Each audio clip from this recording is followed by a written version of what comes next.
Hi, everybody. Welcome along to episode 120 of Percussion Discussion. Before we get started, I'm going to ask, as usual, please check out all of our social media.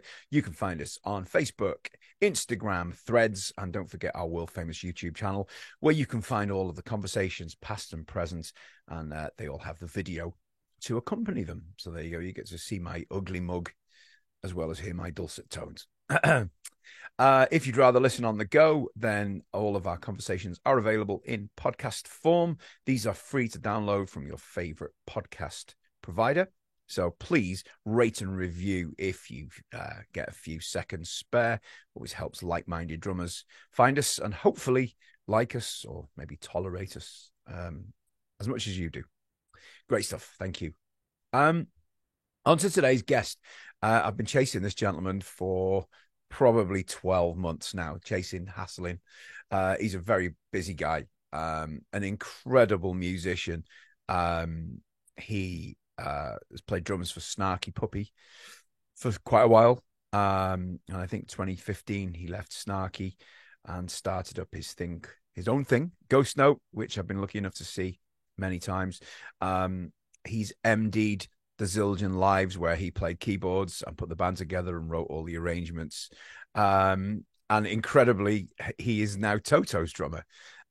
So he's got a little bit on his plate. He doesn't do many interviews. So I'm totally thrilled and honored to be able to introduce the fantastic Mr. Robert Sput Seawright.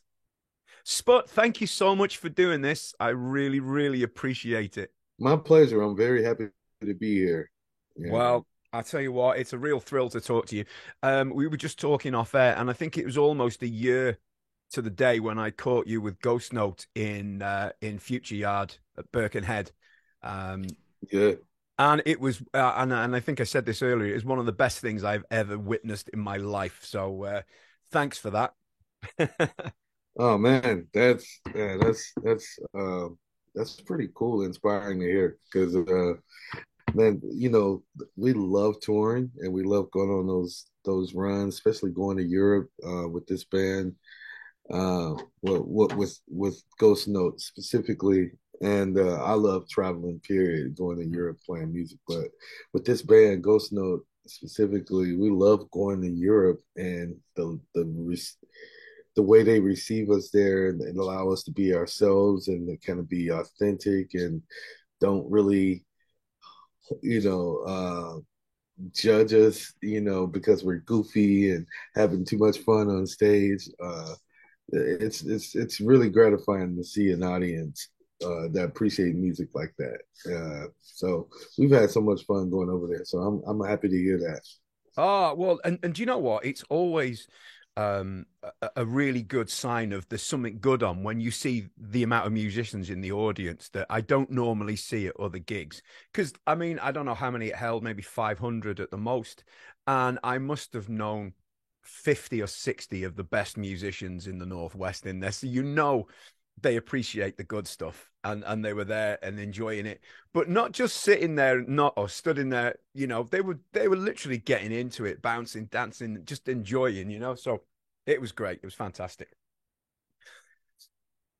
Yeah, yeah. No, normally we hear that a lot. We hear that we hear that if something were to happen in the building, uh that it would wipe out the whole music scene. And and I love hearing that. And I love the idea that guys take off to come and hang out with us, that's dope, man. That's overwhelmingly appreciative, Oh, well, it's the truth. So an interesting thing you said there about, how well you're received in Europe. Is it different than in the Europe to the States? Do you go down differently in America? Um, America, yeah. America, sad to say, there's so much saturation of music in America, of great music, of Mm. good music, that people have to pick and choose. They literally have to pick and choose what they're going to go support, what they're going to go see. And for me personally, my experience has been like it's hard for Americans to have a favorite band. So, or to decide out of five or six situations which one they want to go to. Mm. So which concert they would want to go to. There's so many it's so many options over here, you know. So I'm just grateful that people actually, you know, come and support us, Mm. the ones that do. But there is a difference because of the access to music that we have over here in America. We just have, you know, everybody's always touring, everybody's always, you know, it's so many new acts, so many old acts, so many, it's just so much saturation in music over here and Mm. talent. So that's why. And it's not that they don't appreciate as much, because you do get we go to cities and we get appreciated super well. But I mean, just Europeans, they just have such a greater they make so much more of an effort to appreciate the music that they like. They they support it financially. They buy the merch. They buy vinyl. They sell out vinyl. I mean vinyl a lot. You know, so it's like for us, it's always like a very uh in your face, you know, result, Yeah. you know, of Mm. success. And, you know, and it's that's really what's the most inspiring about touring over there. Mm.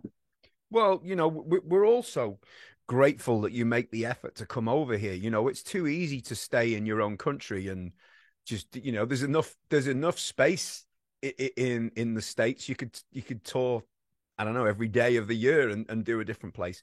So I think we appreciate the fact that you come over and the fact that you do somewhere like Birkenhead. To some people watching or listening to this, they won't get that, but it's not Manchester or London or Birmingham. They get all the usual stuff, it's a bit more out of the way. And so it's just nice when something like that happens. And I think people appreciate it. And, But it's still right next door. It's still right in the vicinity of a very famous city, you know, yeah, Liverpool, it you is. know. So it's not far fetched, because we was playing in Liverpool before we started going out to Birkenhead. Hmm. You know, we were playing in Liverpool a lot, and you know, again, we would go there like at the wrong times, maybe because it was like in the middle of football season, Mm. and we were competing against like all of these people at bars, watching the games. You know,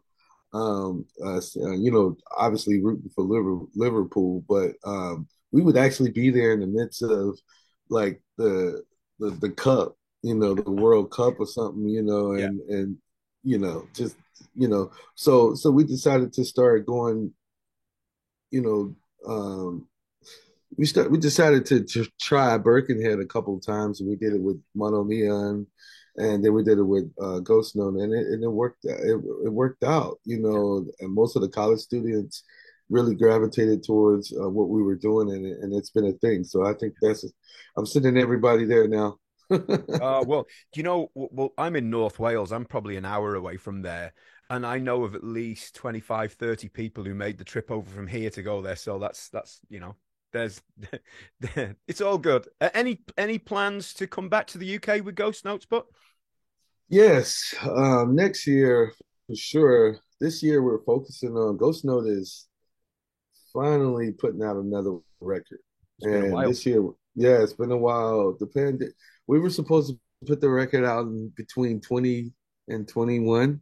Yeah. It was supposed to be a 2020 release, but we all know what happened. Yeah. Um, and we had to take a serious break on on on the things that needed to be done to put out a record, Yeah. because we couldn't be with each other and those things like that. So and then when everything opened back up, we decided that it was very important for us to travel.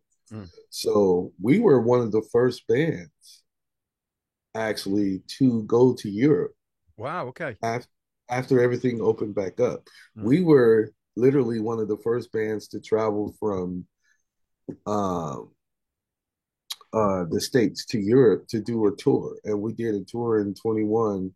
I think Mark Lettieri did it before we did, Yeah, but we were one of the first bands to do it. And so we thought it was important to reconnect with the fans first and do all of this traveling.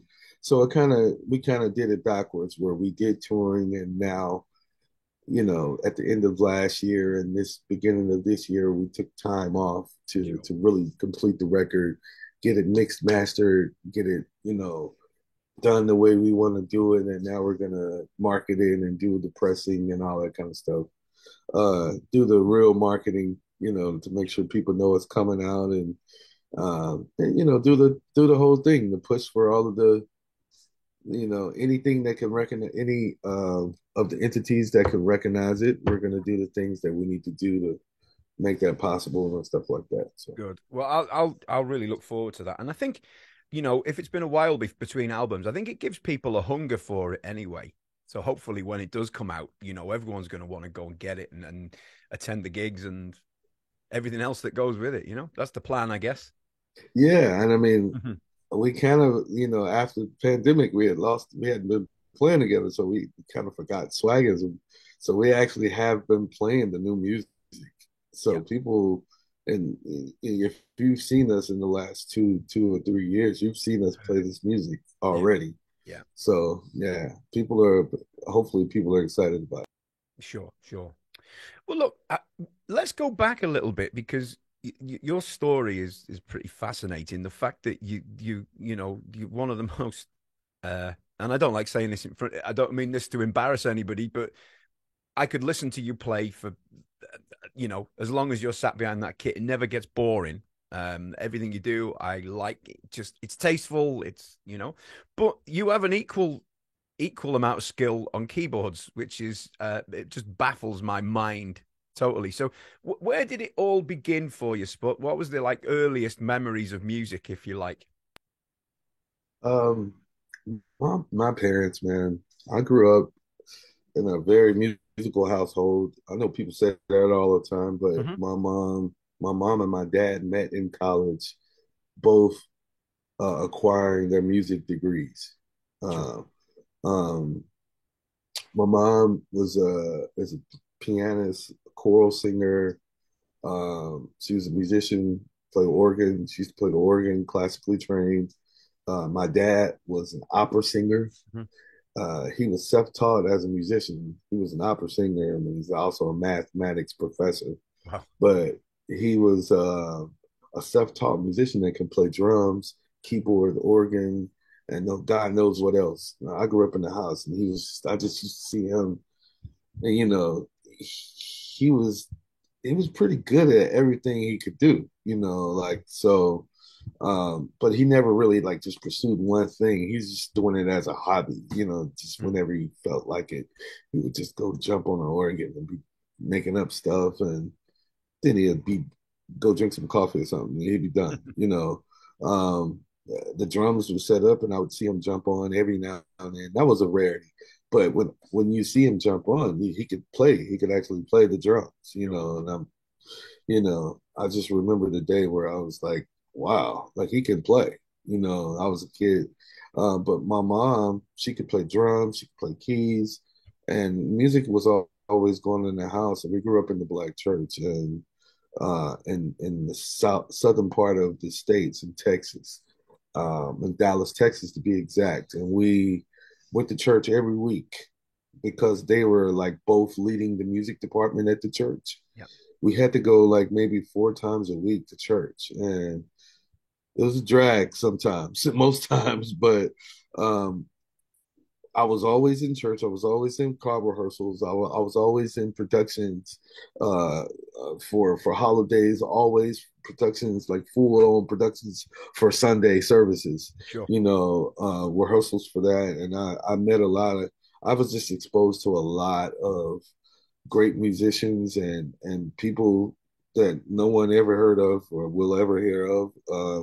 That was just in my vicinity, and then once I turned between 8 and 10, I got exposed to um, some really incredible music that I'd never heard before, which was called secular music, Okay. which was a gift to me from an auntie of mine who was married to a DJ, and they split up. And out of spite, she took all his crates and left them at our house, and I just inherited like 1,000 or plus, or so crates. I mean records, and Yeah, of course. Yeah, yeah. in these crates, and so it expounded my music. I learned about Led Zeppelin, I learned about Queen, I learned about James Brown, Parliament, George Clinton, Tower of Power, Miles Davis, uh, Prince, like just a plethora of all sorts of music genres, all sorts of artists, in one sitting. Like so, my elementary school years were just overtaken by this. Yeah. That's an incredible stroke of luck for you to get you to get all those records. I mean, most people have to, Yeah, oh, we'll buy one a week and we'll get pocket money or we get whatever, and you get the whole thing, and that's a bit of good luck, right? yeah. And I had the records in the double because DJs have two of Yeah, each, of and course. so I Yeah. had all of the records. I had double of all the records because they got played so much, and some of them were scratched. And then you get the other, So I had all the credits to my disposal, and shout out to my mom and my dad, especially my mom because she was the person that just we had rules at this church, very strict religious thing that we grew up in, and we had strict rules, and she broke the rules to allow me to listen to this music, and Mm. both of them did, and I'm thankful they did. I mean, now that we all, away from that, we understood that that was silly and idiotic anyway, but I'm very grateful that in that moment that they was very radical and rebellious. Wow, that could it could have been all very different, couldn't it, had they not have been, because Yeah, you've had a really healthy mix of music coming up, and who knows where you might have been today without that. absolutely, absolutely. I venture to say we might not be talking today. We Yeah. wouldn't be on this. Yeah, Oh, just incredible. So, was it? So was it drums or was it piano first for you, or which one? it was drums. It was drums from the womb. Yeah. My mom said that I would kick to beat. In her belly. I mean, you hear mom say that all the time, Yeah. but she's like, no, for real, for real. She's like, no, you were like we were. We would feel a pulse with your kicking. I mean, and she was saying it could have been my arms and everything. Yeah. But yeah, so I think it starts there because as soon as I got out, I was just fascinated with beat hitting on things. Mm. So it started out with my mom would be cooking and she would have me in the kitchen and stroller with uh, a restricted area thing, and to entertain, she'd be listening to music, but to entertain me, she would put pots and pans in front of me and give me spoons. And I just, to the music, I just hit pots and pans to the music until I got old enough to play. And then then they bought me a drum kit. I got my first drum kit between the ages of 4 and 5. Wow. That's a proper musical upbringing. That's just it's the ultimate way in, isn't it? And Yeah. I guess you're allowed to play and allowed to practice without being too loud, and you just get on and do it, I guess. Yeah. I mean, they just put up with me. They tolerated it. They tolerated it until it was I mean, they recognize something obviously, and that's what parents are there for. Mhm. And it's even more uh, prevalent in parents who have a musical background, but it just I salute parents in general who recognizes that at a young age and proactively do things about it. Mm. So once they realized that I was off music, they just made sure that I got as much music as I could get, Yeah. and everything else worked itself out. And I'm so grateful to them for that. Yeah, I can see that. So, Yeah. what age were you before you realized that music was going to be life, the job, career, everything? I was 9. I was 10 years old, and my dad snuck me to a concert. I don't even know if my mom knows this. Hmm. My dad snuck me to a concert. It was out in the park, uh, uh, and it was Chuck Mangione, Oh, wow. Okay. Flugel playing. and yeah, and Steve Gadd was playing with him. He was playing drums. Ralph McDonald was playing percussion, and I think Gary King was playing bass, and I think Richard T was playing Oh, keys. right. I remember all of these Yeah. names from that day specifically. It might have been, you know what? It might have been Foster on keys. Hmm. Um, but either way, I just remember like there was a drum solo, a drum percussive solo that Steve Gadd and Ralph McDonald was playing together, and I remember seeing that and being like, I want to do that. Like I want to do that. Like I was 10 years old, and my whole everything shifted that day after seeing that and seeing the crowd. Whoa, just and seeing the energy. At the time, I didn't recognize the energy, but just seeing the feeling that came over me and the enviousness that I had from being on stage, of them being on stage, and feeling like that's something that I want to do. Like it was a passion. It became such a passion to me. That's when I realized this is okay. This is something that I really want to do. You Yeah. know, Yeah. And that was single-minded. That was what you were going to do. There was no question ever. no question after that. Yeah. Wow. Well, it's worked. You've done okay, you know. Yeah, It's paid off. I mean, you've yeah. done so much over the years. I mean, the piano interests me. Was that something you did alongside the drums? Um, I think the piano just came out, by default. Hmm. You know, like I said, there was organs and pianos at my house. You walk by them. I mean, I was into music, so sometimes my mom and my dad didn't want me banging on things. So Yeah, of course, yeah. uh, sometimes I just, instead of banging, I would, you know, sit on the piano and try to work things out or figure stuff out. But I think I was in the seventh grade when I kind of got serious about music. My mom bought me a keyboard when she realized that she bought me a synthesizer and with a sequencer in it. And when she realized it was a Technics Technic. keyboard. Oh, yeah. Yeah, I remember them. And when she realized that I was interested in keyboard, she bought me that. And I was fascinated with the whole sequencing thing. So I would like sequence grooves and stuff like that. And you can build your own songs. So I taught myself how to build songs and grooves. And so what I would do was just take stuff off the radio and play and try to mimic it and try to like duplicate it, like remake it, reproduce it or whatever. And I did a fairly good job. I would just learn stuff as I go, but I wasn't a player. I could just do that. I could just Yeah, yeah. program and sequence things. And I Mhm. think that actually led me to becoming a player Yeah. because eventually I would, repeat the process so much until I could actually, understand some of the things that I was like actually mimicking because I just had an ear. I had a great ear. And Yeah. then and then I think in the ninth grade year, I went to a Juilliard school pretty much.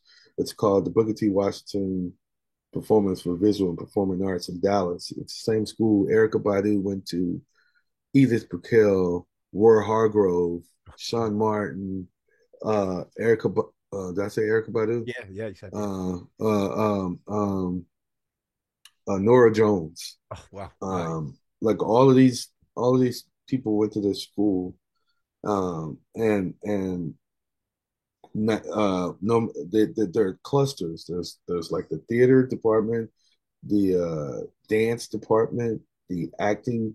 I mean, the visual arts department, Yeah, and then there's music.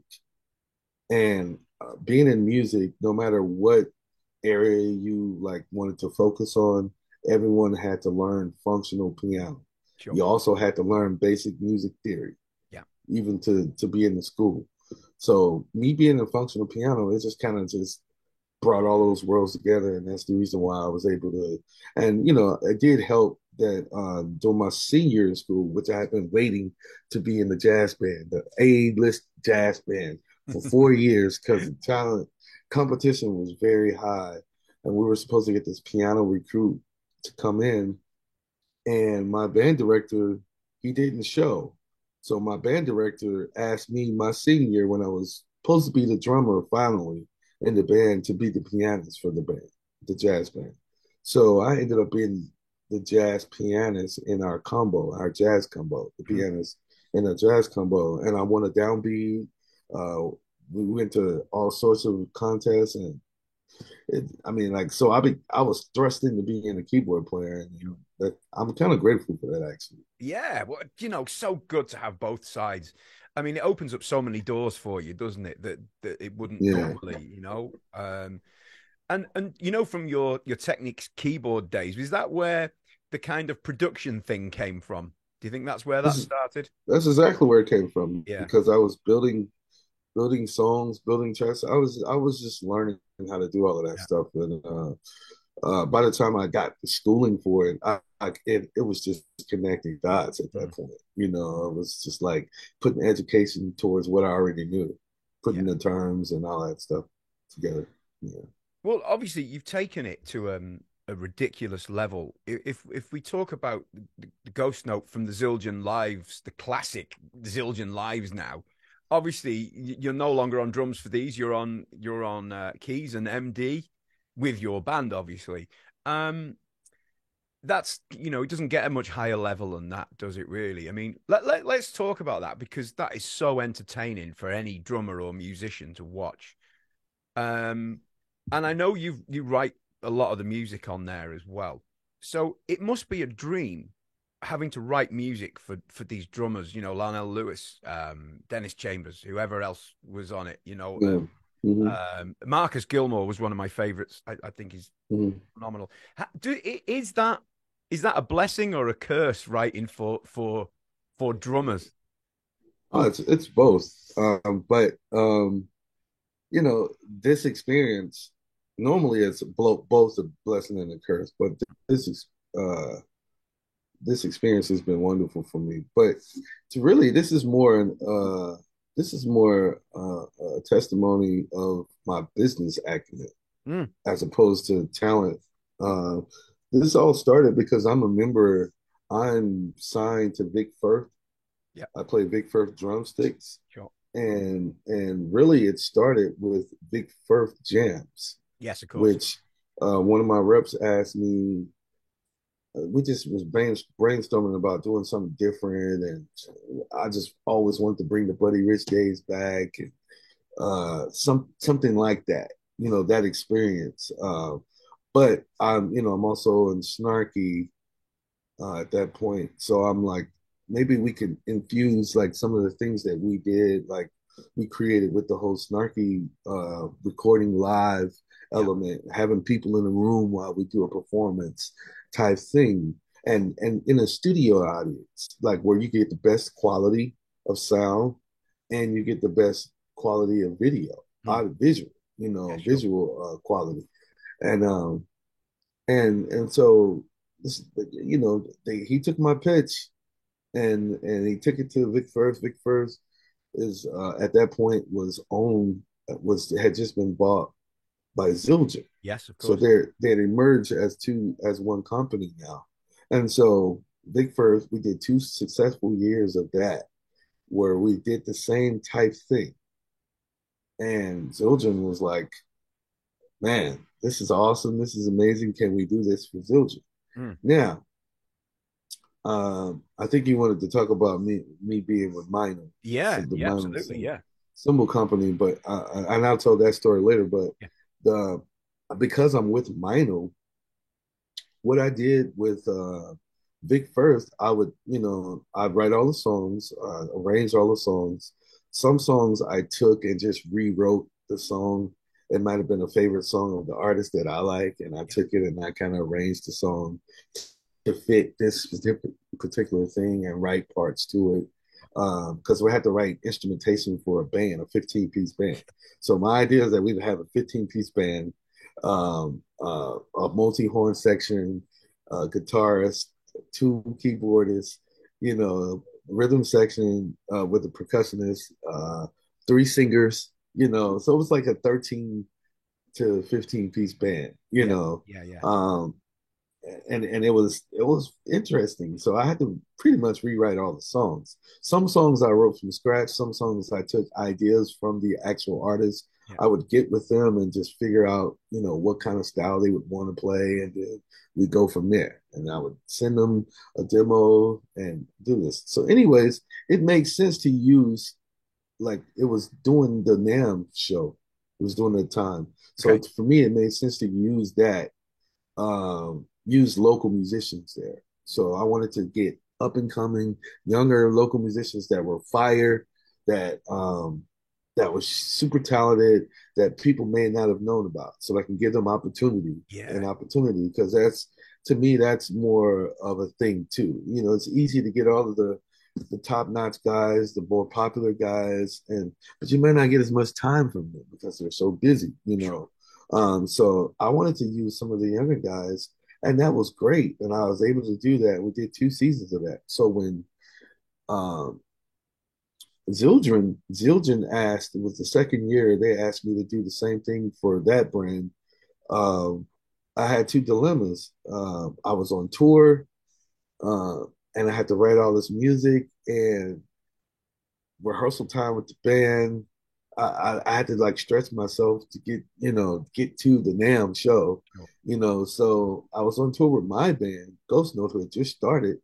And because I'm with Meinl, it couldn't be Robert Seawright presents Sure. or featuring Robert Seawright, because I'm with Meinl, and it would kind of rub that business arrangement with them the wrong way. So me as a producer, though, me as a music director, as a songwriter, producer, composer, all of those, I'm not signed with Meinl for that. Sure. Sure. So that, as long as I'm not playing drums, which I'm not for the Mhm. Zildjian Yeah. Live, Yeah. Yeah.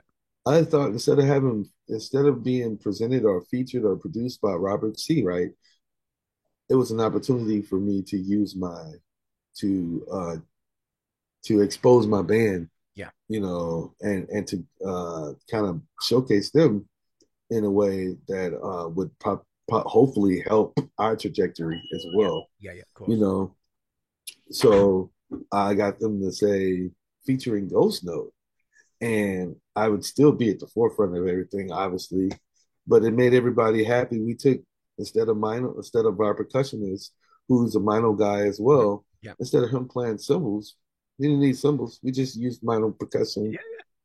and took all the cymbals away and let the drummers use the cymbals and stuff like that. He just became just a hand guy, hand drum, and a timbali player. He just became a regular percussionist, Sure.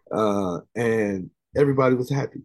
So that whole thing, um, I mean, it allowed me to showcase the other aspects, attributes of my gift and my career, my talents Yeah. and stuff like that, and the things that I do. And I'm grateful for it. But that was just an opportunity for everybody to see the other things that I did Of outside of the course. drums, as far as You I'm know, concerned. and the ability to put a smoking band together as well, because not everyone has that ability to do that, to hear how good people are and trust them and know they're gonna recreate what's in your head or what's on the part, whatever you get, I assume you have to write parts out with all the brass and everything Yeah, else.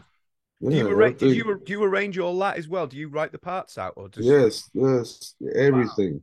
wow. And that's the reason why I said, when you said blessing and the curse. Mm. Yeah, the curse, that is the curse, Yeah. of having to do everything and do all of the arrangement, rehearse the band, be in charge of the whole production, making sure that the time, with each artist is spent well, and make sure we go over it. We only have limited amount of time. Make sure the artist is completely happy and prepared and comfortable.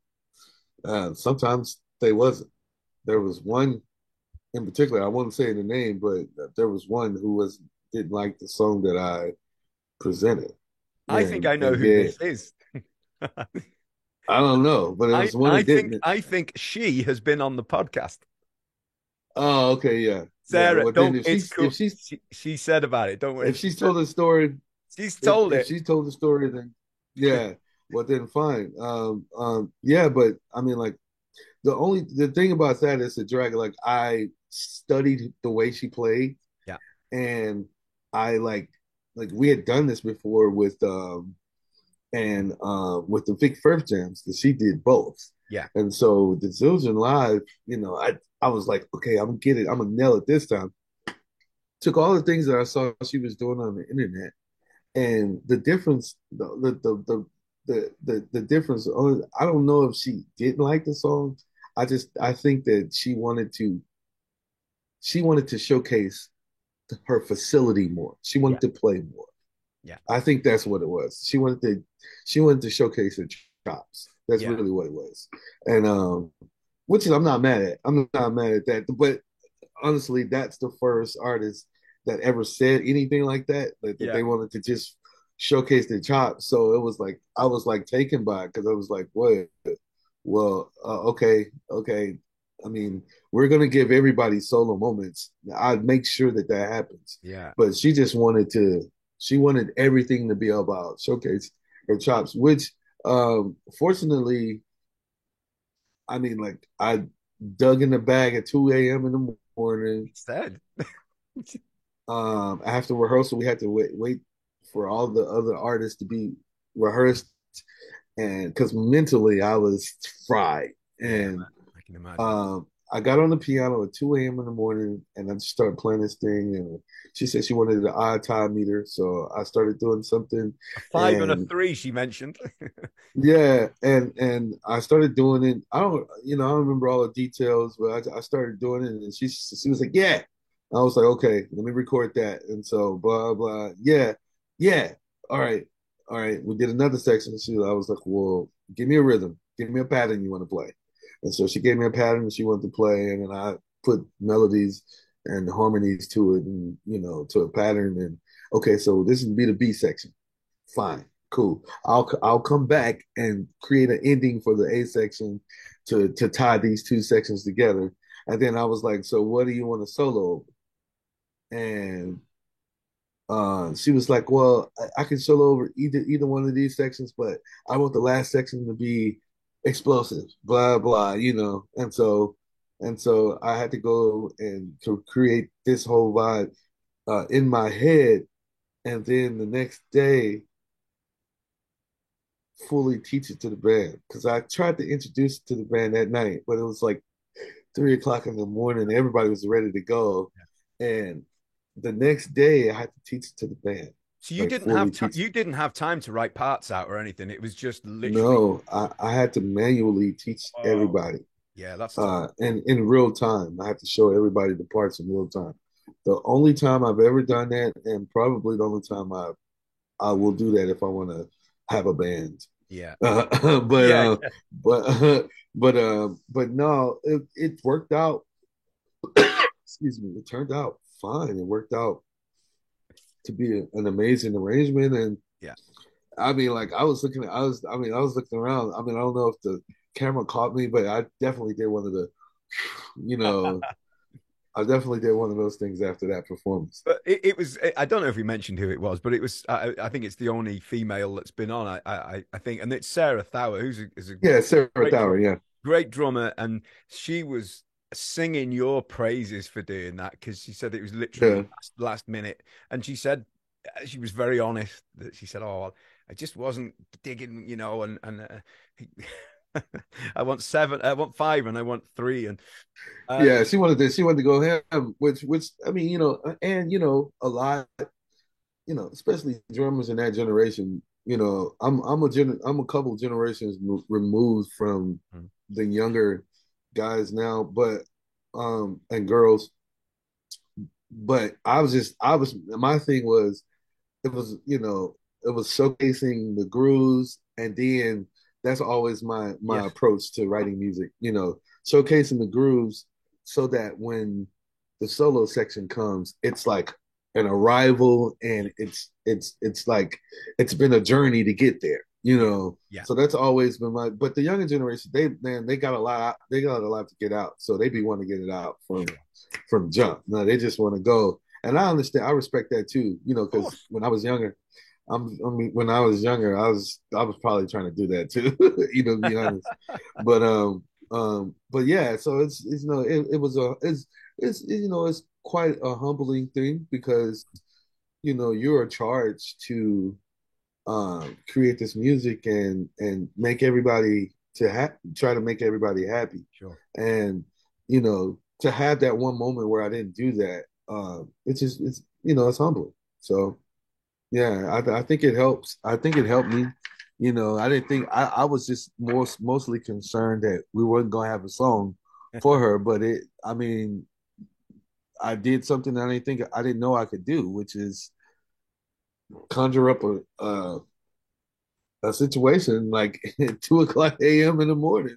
Well, I tell you what, that's some task, and it was nailed from every corner from the band. I mean, it must be horrible. I mean, I only do gigs where I read, and if I have to try and remember something I don't know, I can't remember it. So, I mean, kudos to every band member who nailed that, you know? Well, that's a kind of a criteria to be in a band. You have to be able to use your ears because we interact off one another. Yeah. And if you're reading music, no offense to reading music Yeah, yeah, because it's necessary. But if we read, maybe I chart it out just for people to learn it, yeah, so that I wouldn't have to do teach one by one, so that we can get through rehearsals fast. But once I give you the music, you're supposed to learn the music and come to rehearsal. You know what I mean? And knowing what it is, because eye contact uh, and our communication is looking, yeah, feeling, and speaking to each other. And if you're into the music, then you're focused on that. yeah, And anything that's going on around you, you're not going to be able to be a part of. yeah. So yeah, Cool. so that's a criteria. But there's some lovely moments, and you must have some great memories from doing that. And the one that always makes me smile is when you count the Dennis Chambers tune in, and he doesn't hear it, and that's just so funny. It's a lovely moment, you know. Obviously, a great Look, respect between you both, and it was I just fabulous. know, I know. I was still in awe. I was just like starstruck. I've known him for years. I've Yeah, known him, but it was the first time. It was the first time I got to play with him. So uh, yeah, it was a moment. It was a moment for me, and I was nervous. Out of all of those, that's the only moment in that situation where I literally had butterflies, and I was yeah, like, and I'm glad he did that because you know, he he just he just snapped me right out of it. yeah. He was like, "Look, I can't hear you. Count it off like a man." It was it was like a thing. I It think the was that comment was was, "I didn't realize you worked midnight theater," which made me. I thought he made yeah, you know, it was just fun, wasn't it? But and yeah. It was cool. We cut a lot out of it. yeah. We cut a lot of Oh, funny. really? Oh yeah, yeah. It went on. It lingered. Oh dear. But Yeah. you know, whatever else you do, that's a great legacy there. From your other talent of playing, and directing, and composing, arranging, incredible stuff. We were talking about Meinl. Now, I I think you really sell Meinl cymbals. I don't often talk about equipment much on this podcast, but the sounds you coax out from those cymbals make me want to go and buy them, those exact ones. And I know they won't sound like that in my hands, but tell us how you ended up with Meinl, because you know I First of all, I think they will. I you think they will. think Yes, I think. you haven't heard my hands, but No, I think I've heard a kid hit these cymbals, and they sound good. They're not loud. But what's the question? I'm sorry. I was saying, how did you end up with Meinl? Because I think they're a great forward-thinking company. I really do. Well, I know a lot of people probably want to take the credit for for for me being at Minor, but those are probably more conversations that happen outside of me. I was not on the Mono radar at all. I was a Sabian artist, Hmm. and I've been working with this rep who's no longer the rep there, and is no longer on alive. Rest in peace to him. Paul Solucci was his name, and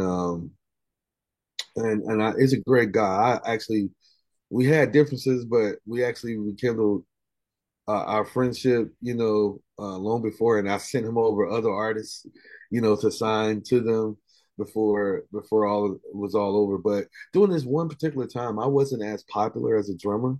Hmm. I was playing with Snarky Puppy. It was the first record, Snarky Puppy, and I had just became a member of Sabian. I think it was like someone referred me to them, so they didn't really.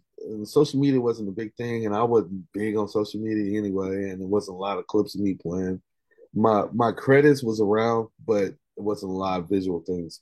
Long story short, I I needed some symbols for this session, the first Tell Your Friends record that we were doing with Snarky, and I was hurting bad. I had crack cymbals. I didn't have none. I didn't really have money to buy a whole new set of cymbals. And I emailed like 3 months in advance and tried to get a response. Didn't get a response to see about just getting some cymbals sent for the record, and I could send them back. Whatever the case was. I just need something. Backline some cymbals, some cool ones. Whatever the case. I didn't know really what it was, but I never got a response. And I went to the NAMM show, and Icky from Soul Tones, um, he liked me, and he just gave me a bunch of cymbals. Hmm. And so I ended up playing.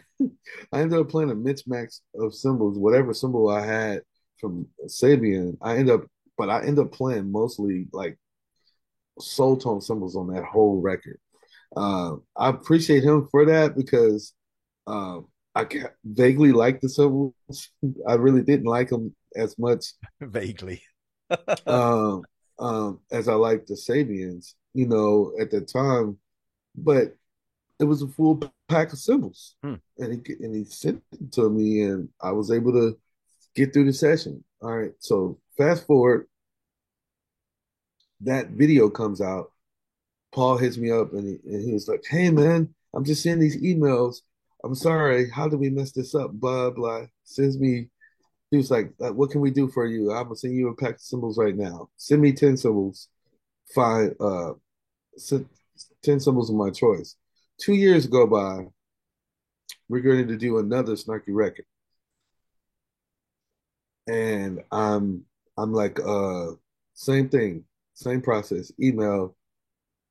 I didn't get, I was like, I need a couple symbols. I want to try this out. I need this symbol, this sound for this song, Yeah. blah blah, specific, and nothing. Curtains, goose eggs, nothing. And I just landed a deal with Gretsch, and Gretsch sent me a kid over, and so for that session, I ended up just using. It's called Ground Up. And if you see the Ground Up session, you can see all of this. All of Yeah, this yeah, is yeah, yeah. documented. You see the Ground Up session. I have an Ozone. I have like a Crash Doom. I have like a old Zildjian K Yeah. here, and I have like a Manhattan. I have everything is mismatched. It's like Yeah. all my favorite symbols. Like, and I'm actually excited that I was able to do that because everybody really wants to play their favorite stuff. Of course. That's really what wants to happen. So I mean, like I just did it on the whim. I didn't have anything, the options. I just kind of did it, and that's when you realize I was learning my sound, and I was learning that you can't play one symbol for everything. Hmm. I was really learning the importance of having variety of sounds. And in that moment, and especially in a band like that, I really learned that a lot. Some people actually can pull their sound off in any situation. I know guys like this. I have friends like this. Keith Carlock. He Hmm. can, he takes his same situation, no matter what situation he has, no matter what band he's playing with. It's his sound, his same setup, Yeah. same symbols. For me, I can't do that. Yeah. I can't I can't pull it off, you know. So for me, it's been very important to be able to utilize sounds like that, you know, and take advantage of that and really pay attention to that. So after that session, so at the end of the day, he hits me back and he goes, "Hey, I totally feel horrible right now. Uh, I Again. see you, but again, but here's the thing: this record went viral. It had a viral moment, and now I'm getting all this attention, right? So um, he hits me up, and so it was like a proactive thing. So I met Chris Brewer from Mino Hmm? on Instagram. He didn't have his Mino in his name. He just on his personal page, he was like, "I'm a huge fan." Blah blah. I went to Nashville. We played there, and then he came and introduced himself to me. I was like, "Oh yeah, yeah." Got the guy I met on Facebook or whatever. It was Facebook, I think. Yeah, sure. And then and I go, "Well, cool, man." I was like, "Nice to meet you." And blah blah. I was like, "Man, give me your card. Let's keep in touch," you know. And so I never looked at his card. He never mentioned to me that he was the rep for Minor Symbols. Yeah. And so we just became friends and was just talking about, and I asked him for it when I found out he was the rep for Minor Symbols, and he never asked me if I wanted to play Minor. I was like, "Look, you're a rep." I was like, "Can I bounce something off of you? Can you give me some advice about something?"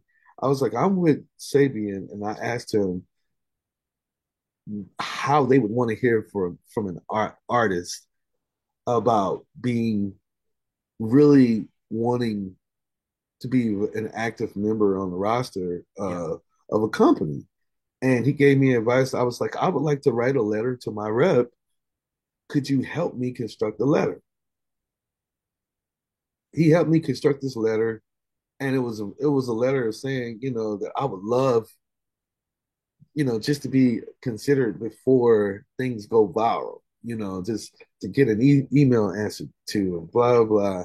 I was like, if this is something that can't happen, let me know. But I would love to because I love this company, Hmm. And he helped me construct. I just thought it was nice that he helped me construct this letter, and I sent it in. I actually typed it out myself, and then I had him look over it and make sure I wasn't ruffling any feathers or whatever. And basically, he didn't have to do that. I thought that was just nice of him to do. And I sent the letter in. I sent it in, and I CC'd all of the execs in the company. I also had Paul on it, and the response from the letter was like, "Well, we want to free you up to go as you please," and it was like it was not the response I wanted. It was like it was me humbling myself, saying, Hmm. "Hey, I would like to just be considered before like things go viral. Like when I actually need the Yeah. equipment, need the gear. I've never asked them for anything for free. I've gotten things for free, obviously, because I was endorsed and they sent me things. Sure. I got maybe like 15 symbols all together from them. The rest I had already because I love Sabi. Yeah. Um, and the thing is, they hit me back and was like, "We're not interested," pretty much. Wow. It's not we're not interested. And Paul actually hit me back and was like, "That wasn't. I mean, it's just a company, the higher ups." He's like, his hands was tied, and he apologized. He was like, "Man, you should go and find your company that's gonna make you happy because I know we have it here." And I was just overwhelmed, and just that was the whole thing. And then Chris, so that's how this whole Chris thing with Mino. He was like, "Well, I know you have never mentioned Mino, but I'm with Mino. I mean, do you think you might be interested in Mino?"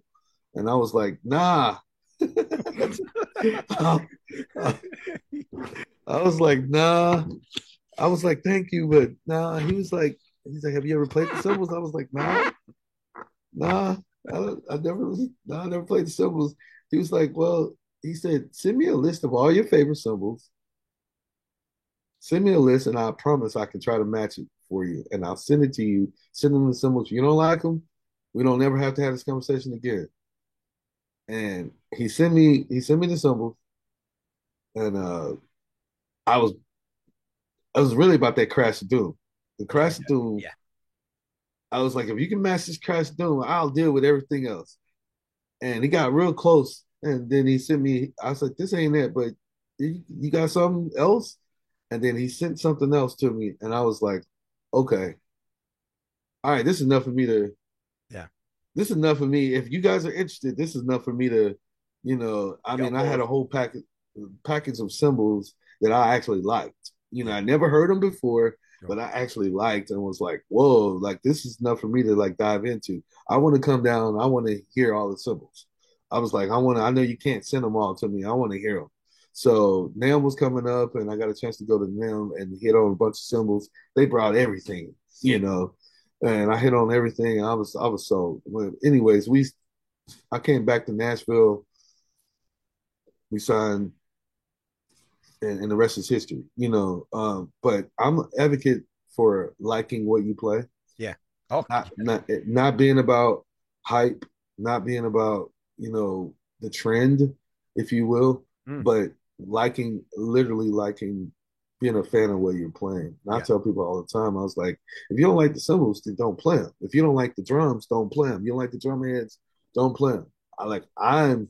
I just like testifying because what they do for me, yeah, if the proof is, I mean, the receipts are there. Like you hear my sound, you hear these is the products I use to get the sound. So if you like my sound, it's no one's going and doing some kind of surgery to yeah, make it sound like this. Like this is the natural sound of these products. Things are just getting enhanced by mixes, but no, the sound is there. And I'm always saying that, and the cymbals, I never liked loud cymbals.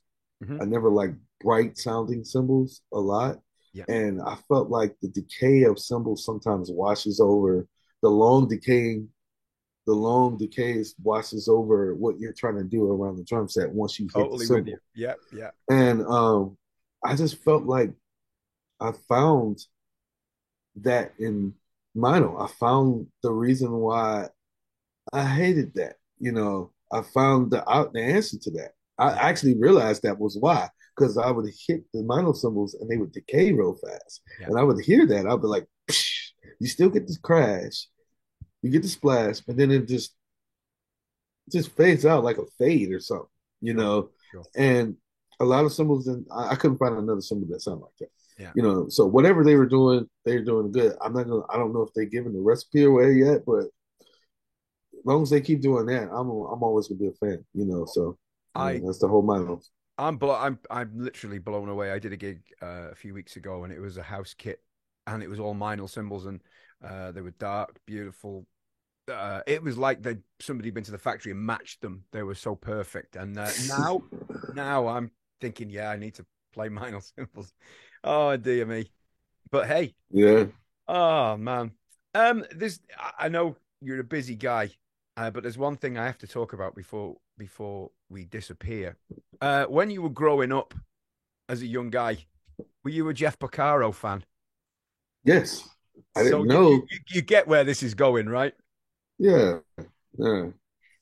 Did you ever think, as you know, a young guy in Dallas, that you'd one day be playing the songs that Jeff played on? I mean, that's just, you know, God no. God no. No. what an amazing thing, right? Yeah. I mean, all of those records were in the crate. Yeah. All of them. All Mm. the records was in the crates, by the way. So by the time this was around 1985, so yeah, we hadn't gotten to. I think Pamela was 87. I think Yes. Yeah. Pamela. We hadn't gotten to that yet, but I knew by the time Pamela came and by the time Fahrenheit came, which was I Mm. was in high school at that time, I was ready. I was a total like the whole like I had been following the whole Toto movement, like outside of the band, Yeah. like Michael Jackson, Beat It, Off the Wall, Thriller, all of the stuff that they were doing, working with Quincy Jones, all of the work they were doing with Quincy Jones, everything. I by the time by that time I was up on all of that stuff, You were and sold. yeah, I was a Yeah. huge fan. Dream gig was definitely a dream gig. It was tokened as a dream gig. Yeah. It was my dream gigs at the time was Prince, James Brown, Toto, and Sly and the Family Stone. Mm. And on the jazz side it was Miles Davis. Yeah. But that was like far Herbie Hancock or Miles, either one, Yeah. whichever one Of came course. first at that point. And I got the Herbie gig, Yeah. did that, but never got a chance to play with Miles, never got a chance to play with Prince, never got a chance to play with uh James Brown. You'd have been a great So fit for Prince. Great oh, fit. My man, I my wish. favorite Prince drummer, who's actually been on the show as well, was Michael Bland. I just think Michael had Oh man, just something. the ah, goat. yeah, He's yeah. the goat. He's the goat, Yeah. man. But yeah, so I honestly, like really, it's like, I don't know how many people actually get to do their dream Mm, gig, like the dream gig actually comes true. But that's actually what's happened with me with this Toto situation. sure. I mean, I mean, unbelievable, unbelievable stream of luck, honestly. well, is it luck? I mean, you've got to be able to deliver. That's not luck, is it? That's a lifetime of hard work that you've put into it. So I don't know about luck. I don't know. Well, I mean, I did. Yeah, you're right. I got to be careful saying that. I'm blessed for sure. And your gift makes room for you. What you do makes room for you. Sure. Uh, Wow. I mean, but I mean, like honestly, like there are still other drummers out there. There's so many drummers that could do it. And I mean, I'm still gonna always be baffled at the notion that I was selected as one of the guys. I gotta plug in my. Or we're gonna get disconnected. all right. Um, my computer, but I was selected as chosen as one of the guys to carry the legacy on. I mean, like it's overwhelming. It's yeah. You do the good work. You study. Let me see. This is it. Yeah, you do the good you do the good work and you study everything that you're supposed to study.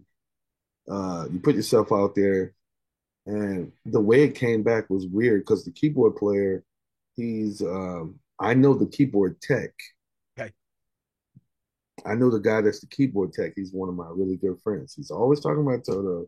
He's always talking about trying to put us together in some kind of way, right? So he manifested all of this. Hmm. His name is Jordan Rippey. Jordan Rippey. Thank you.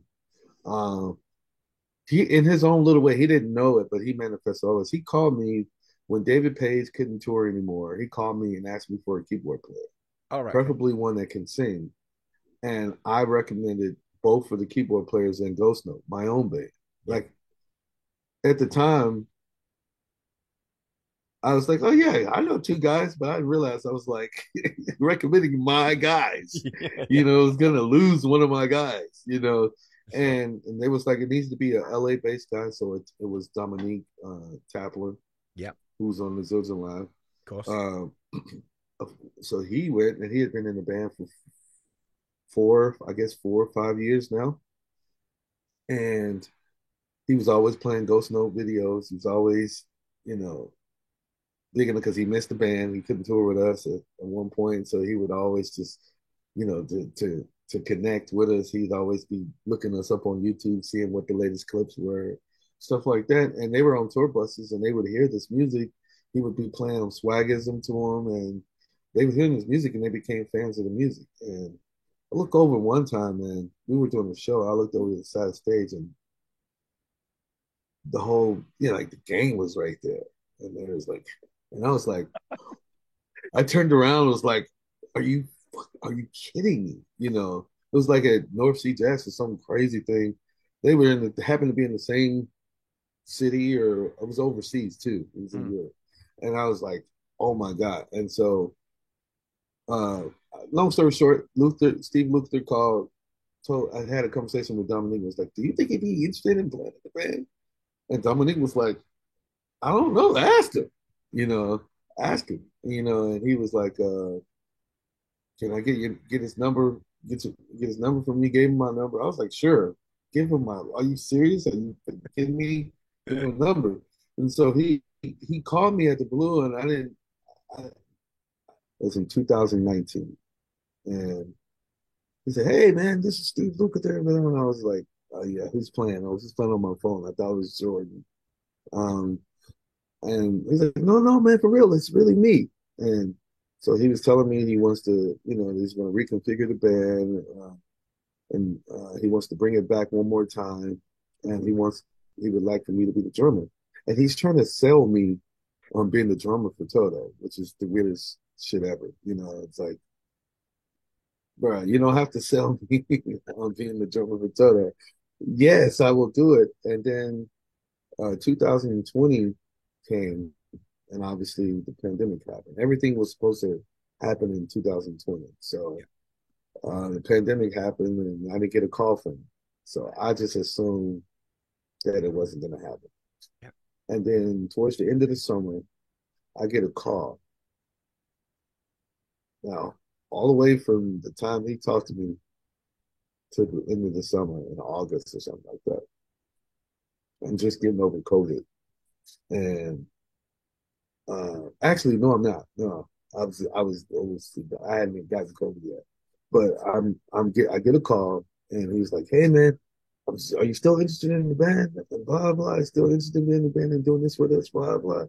And I was like, "Yes, yes, yeah, of course." I just, I didn't know I was going to hear from you. And he was like, "Yeah, when you get to LA next couple of weeks, we're gonna rehearse. We're gonna do this thing, blah blah." And I was like, and so I had to learn all this music.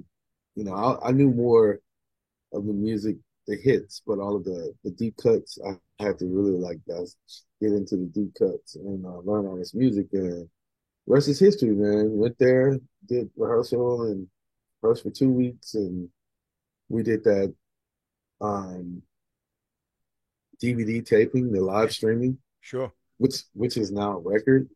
Yeah. So yeah, and then the rest is history, man. I'm a proud and happy member of the band, man. Incredible. I mean, how was it the Yeah. first time that you played Rosanna in a rehearsal with Lukather there? I mean, that must have been just It wasn't just Luca there. It was David Page was there. well, of David course, Page yeah, Tice. yeah. Just He's a writer of most of that stuff, and yeah, it was petrifying. Terrifying. Basically, mm. it was. It was quite interesting because I never played that group. I knew the song, so that wasn't one of the songs I needed to work on. Obviously, I knew the song, but I never played the group Wow. until rehearsal. So I'm lefty. I'm naturally a lefty, Yeah. and I had been playing the whole gig right-handed. And then when it got to that song, I said, "That's the blue," and I couldn't play it right-handed, and I was like, "Oh!" And so I switched it up really quick, and I just was kind of playing it. At that point, I was just playing it by ear, and obviously kind of messed with my psyche a little bit. But I realized in that moment that I needed to play that song left-handed in that one moment. And I Yeah. was like, man, I know that I've played this groove before, but really, I don't think I've ever played the groove. I've always just admired the groove. Like even the Bernard Purdy, Yeah. even the Steve Gadd, and everybody else, even the Dennis Chambers, everybody's played the groove. I've always just admired it, but never played it until that rehearsal. Wow, Yeah. that's just um, So, so I mean, luckily, I looked around and everybody was like smiling, and I was like, okay.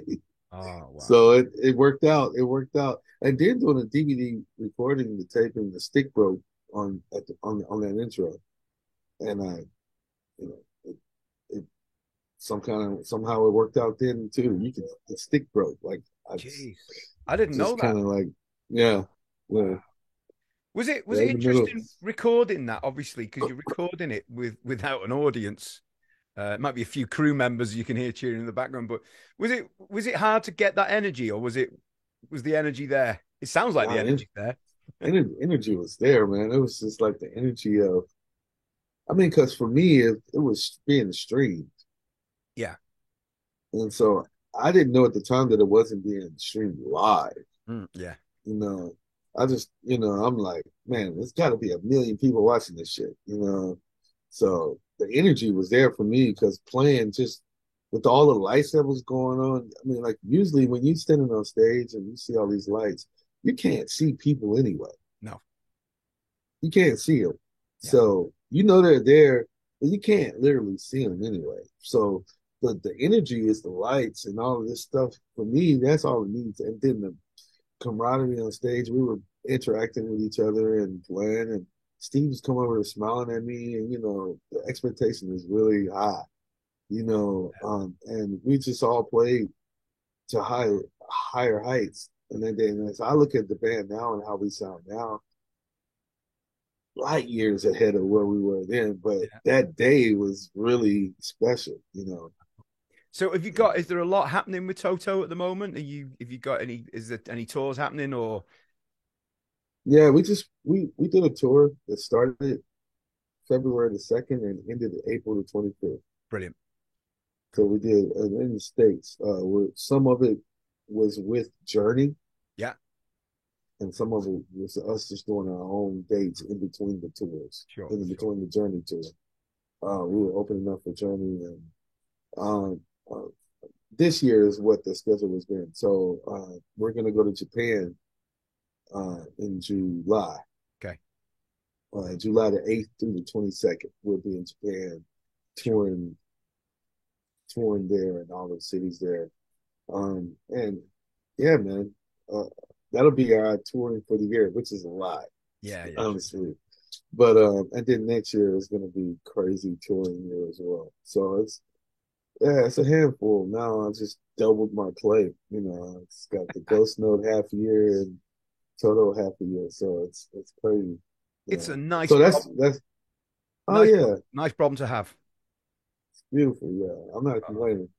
Well, Sput, you've earned it. You've paid your dues since you're like 2 years old. So enjoy it, and thank you for giving up your precious time to talk to me today. I really appreciate it. It's been an absolute pleasure.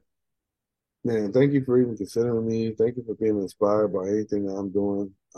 It means a lot to all of the people that hear things that I do and follow me and want to be better. That's what it's about, because when I hear the compliments, I want to be better, So I'm always working at my craft and always never being complacent and just always knowing that practice makes permanent, not perfect, Yeah, and just always just trying to just move that along and just stay in my lane and, do as much as I can do for the music community out there. amazing. Well, hopefully next year might be able to catch you with Ghost Note and Toto with a bit of luck in the same year.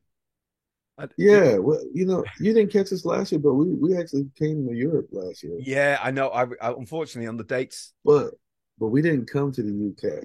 you didn't do Birkenhead, that's for sure. No, we did. We You did didn't come Ireland, didn't you? I anywhere. think you did Ireland, didn't you? I think. Did you go to Ireland? Ireland? Yeah. Did you go to Ireland with Toto? I'm not sure. We didn't go Oh, to Ireland oh, okay. or we didn't go to Ireland or the UK. Okay, got you. Okay. Well, next Um, next year with a bit of luck, then that'll be good. oh yeah, we'll be there. We'll be there. So you get to see us. Just keep in touch. I got you. I look forward. But honestly, thanks so much, man. I really, really appreciate it. I know you're busy, so thanks for taking Yeah, the time man. out to do it. It's been fun. My pleasure. Okay.